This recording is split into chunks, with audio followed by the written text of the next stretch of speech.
Wah, Sobat Unyil, sekarang Unyil udah nyiapin buat buka nanti nih. Yang pedes-pedes ada, yang manis-manis ada, kopi ada, soda ada. Tapi semua ini di stop dulu ya. Soalnya ini penyebab biang keroknya asam lambung sama sembelit. Nah, Unyil saranin berbukanya pakai yang kayak gini aja. Jus buah bit tuh. Wah. Pilih jus buah dan sayur yang ramah perut ya, kayak buah bit. Kandungan asamnya rendah, terus kayak serat dan vitamin B9 yang ramah buat pencernaan loh. Nah, jus buah ini terbukti ampuh buat mengatasi heartburn. Itu tuh rasa terbakar di dada saat asam lambung kita naik.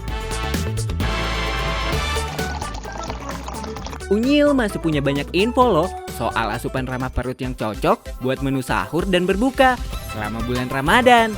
Anti asam lambung naik dan anti sembelit pastinya. Puasa dijamin lancar. Sahabat perut. Si Unyil, yuk kita kemon. Tahu gak, kata data 7 dari 10 orang beresiko kena mah atau gangguan asam lambung loh. Wah, panik gak nih? Hehehehe. Mah biasanya disebabkan karena enzim dan asam pada lambung gak seimbang. Luka atau infeksi di dinding lambung juga bisa memicu penyakit ini. So, telat makan dan perut kosong jelas big no-no ya buat penderita mah. Tapi tenang, masih boleh berpuasa kok. Asal nggak punya keluhan berat dan memilih asupan yang tepat. Seperti pati umbi Garut alias arrowroot. Olahan ini sudah dikenal lama sebagai obat mah dan asam lambung. Pati umbi Garut mengandung pati resisten yang cukup tinggi. Jika dicampurkan dengan air, zat ini akan membentuk gel viskos yang baik untuk asupan nutrisi, serta mengobati luka pada lambung dan usus sehingga kuat kembali.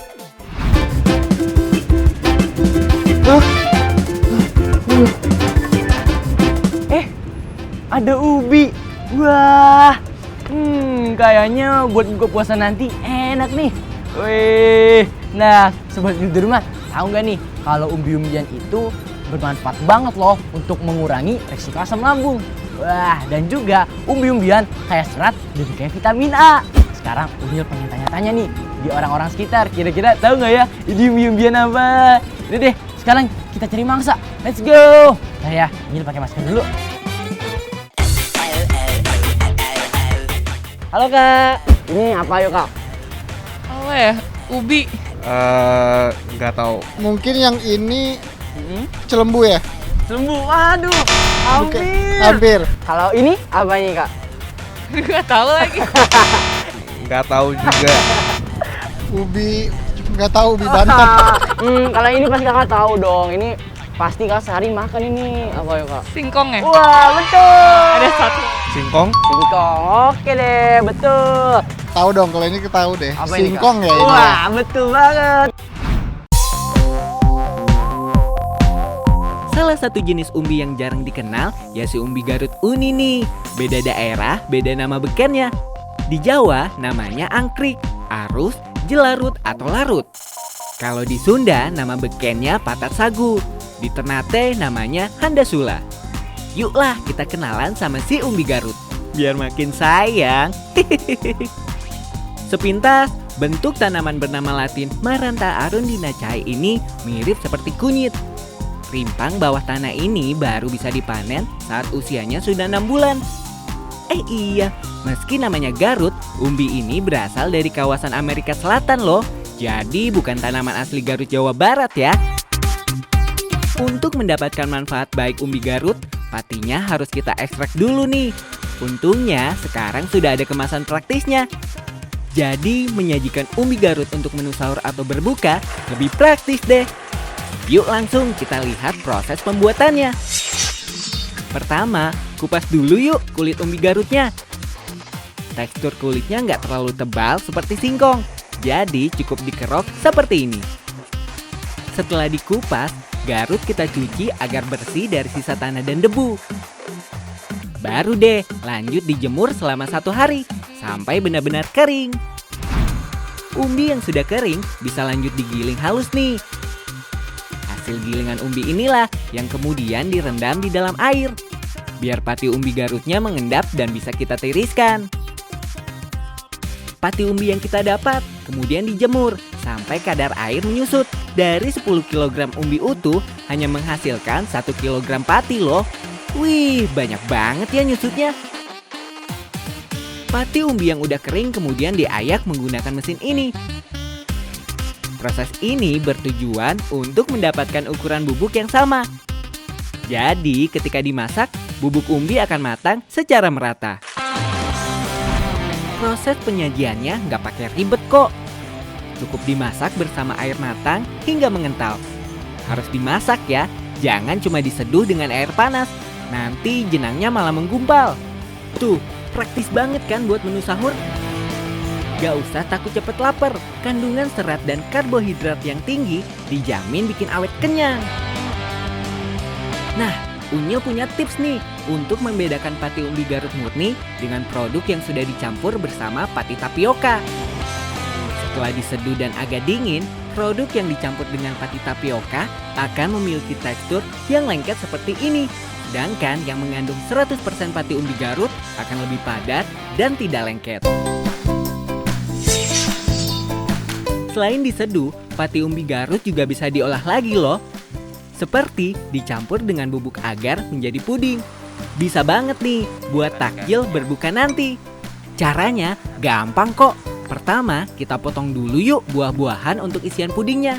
Nah, buah pepaya dan semangka ini bagus loh buat pencernaan. Kandungan enzim papain pada buah pepaya bisa membantu mengurangi gejala sembelit, mah, hingga resiko iritasi usus. Sementara kandungan air buah semangka bisa menetralkan asam di perut dan mengurangi gejala asam lambung. Untuk pudingnya, tinggal campurkan susu bubuk, bubuk agar, dan air. Nah, bubuk jenang umbi Garutnya baru bisa dimasukkan setelah panas ya. Selain menambah nutrisi pada puding, bubuk umbi Garut juga membuat tekstur puding menjadi lebih kenyal. Kalau udah mendidih, tinggal kita tuang deh di loyang. Tunggu hingga dingin dan mengeras ya. Selain baik untuk lambung, kandungan prebiotik pati umbi Garut juga baik untuk usus loh. Prebiotik ini mampu meningkatkan kinerja bakteri baik dalam tubuh, sehingga mampu membantu menjaga sistem imun untuk melawan penyakit. Wih, asam lambung aman, imun juga jadi strong nih. Mantul! Nah, kalau nyari umbi Garutnya susah atau pesanan jenangnya masih OTW dikirim, nih, Unyil punya nih buah yang aman bagi penderita asam lambung. Melon! Wah! Nah, kandungan dalam melon bisa menghindarkan isi tubuh tanpa efek samping bagi lambung. Tapi ini kayaknya kegedean deh buat Unyil. Ntar ya. Unyil punya lebih kecil, namanya melon bule. Dan ini kayaknya porsinya pas buat Unyil sama buat jomblo-jomblo. Canda jomblo. Yoi, melon berjenis baby blonde ini cocok jadi takjil buat berbuka. Paling enak dibuat jadi melon bowl dengan tambahan topping yogurt, aneka buah, dan biji-bijian. Mantul! Melon bule ini rasanya super manis. Tapi kalorinya rendah loh. Ukurannya juga lebih kecil dari melon biasa. Beratnya aja nggak sampai 1,5 kilo nih. Ini karena si melon pirang dibesarkan dalam greenhouse. Jadi ukuran, kualitas, dan rasa manisnya lebih terkontrol. Yuk kita intip rumah melon baby blonde-nya. Biji baby blonde melon yang sudah dipilih khusus proses rekayasa genetik atau GMO ditanam di media kompos. Setelah 4 minggu, baru deh tanaman melon bisa dipindahkan ke kit hidroponik. Untuk pertumbuhan tanaman yang optimal, greenhouse di sini menggunakan sistem irigasi tetes. Selain lebih hemat air, aliran air pun bisa disesuaikan dengan suhu sekitar, terik matahari, dan kelembaban. Untuk mendapatkan buah melon baby blonde yang berkualitas, ada rahasianya nih. Pertama, proses polinasi alias pengawinan antara bunga jantan dan bunga betina. Kedua, proses pruning. Saat bunga sudah mulai gendut-gendut gini, bunga lain harus dipangkas, biar hanya ada satu bakal buah. Jadi pertumbuhan buahnya lebih optimal deh. Yang unik dari proses pruning ini, sebelum memetik tangkainya, jari tangan harus diolesi susu sapi dulu. Tujuannya, biar kalsium mencegah pembusukan di bekas petikan tadi. Kemudian kita tunggu aja sampai buah melon siap dipetik. Gak lama sih, kurang lebih sekitar semingguan. Setelah tanaman berusia 85 sampai 90 hari, baru deh baby blown melon bisa dipanen. Dari satu pohon hanya menghasilkan satu buah melon, biar kualitas buahnya bisa maksimal. Nih, Unyil kasih tahu bedanya melon bule ini sama melon biasa. Kalau dari bentuknya, melon bule jauh lebih oval, warnanya terang, dan polanya lebih tegas. Tuh, beda banget kan sama melon biasa yang warnanya kusam dan bentuknya nggak simetris. Rasanya juga beda banget. Melon bule ini jauh lebih crunchy, lebih manis, pasti iya.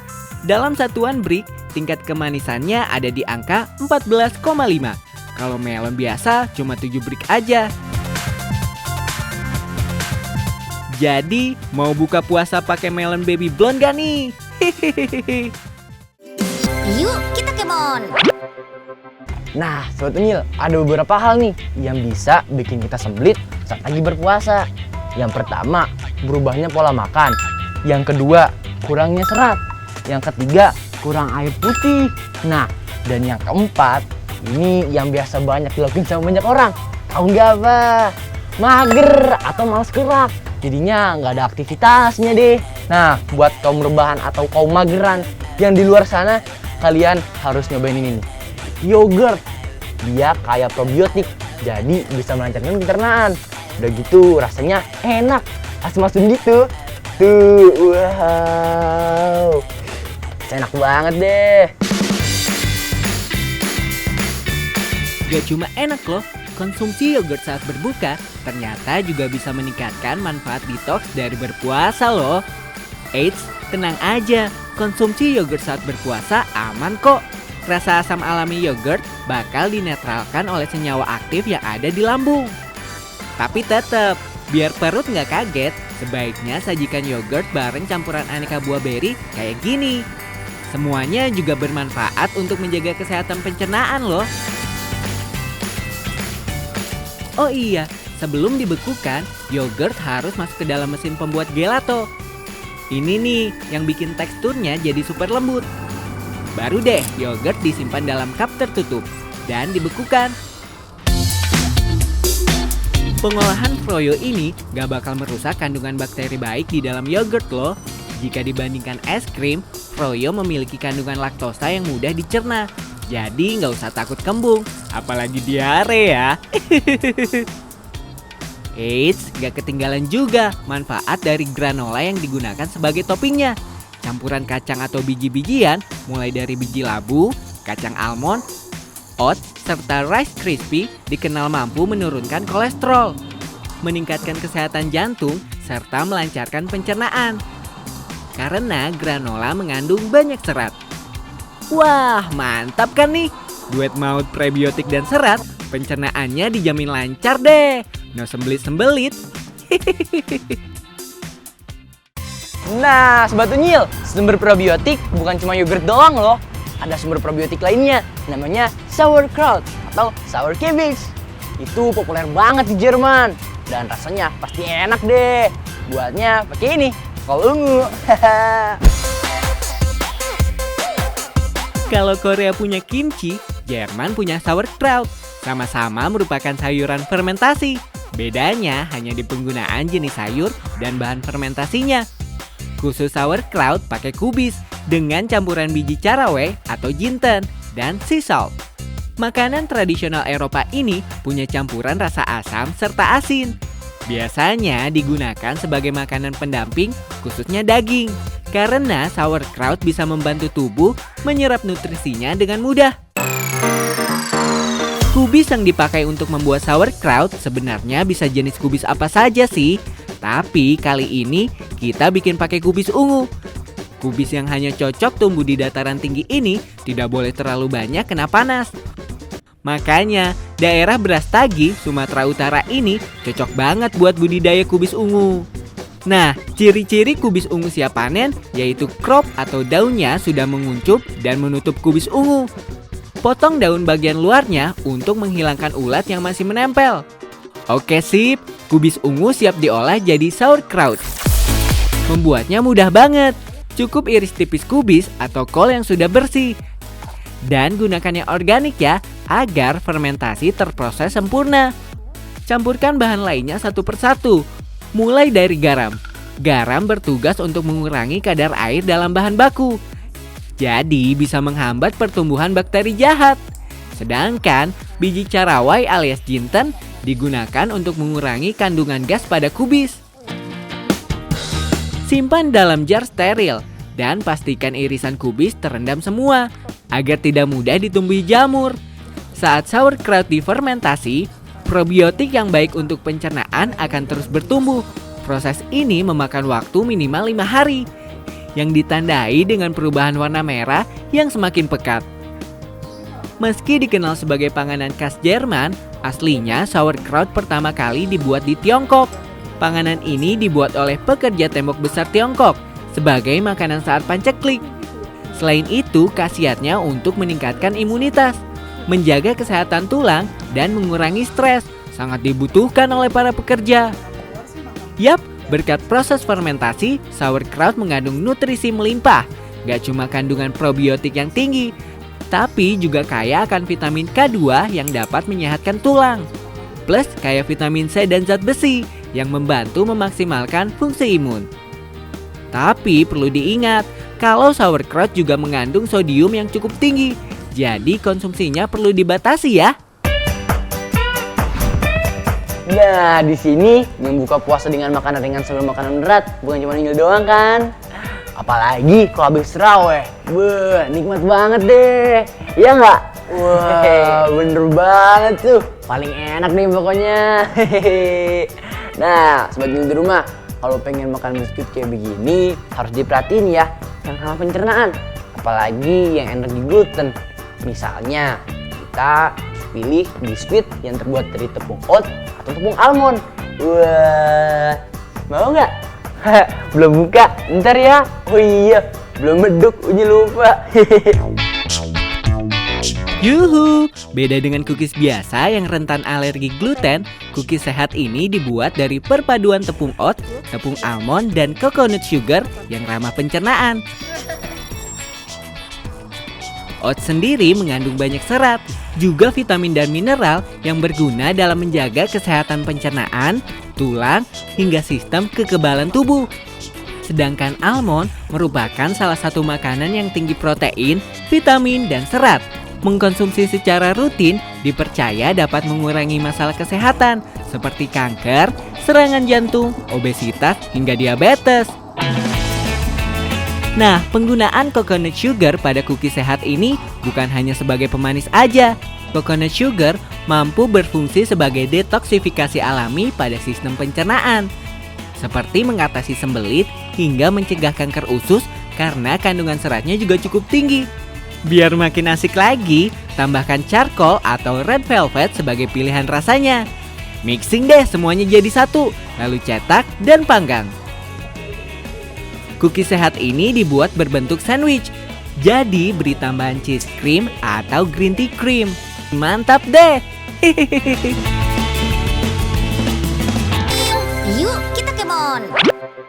Halo Sobat Unyil. Nah, tadi info terakhir tentang sahabat perut. Ternyata ada banyak juga ya macam-macamnya. Ada sayur, ada buah, dan ada umbi. Nah, jadi Sobat Unyil di rumah harus pilih-pilih ya makanannya supaya puasanya full sampai akhir nanti. Udah ya, Unyil pengen bikin tajil dulu. Dadah, Assalamualaikum. Itu dia info terakhir seputar asupan ramah perut. Semoga bermanfaat ya, terutama buat teman-teman Unyil yang punya keluhan asam lambung sama sembelit. Semoga setelah ini keluhannya hilang, puasanya lancar deh. Amin. Sampai jumpa besok. Dadah.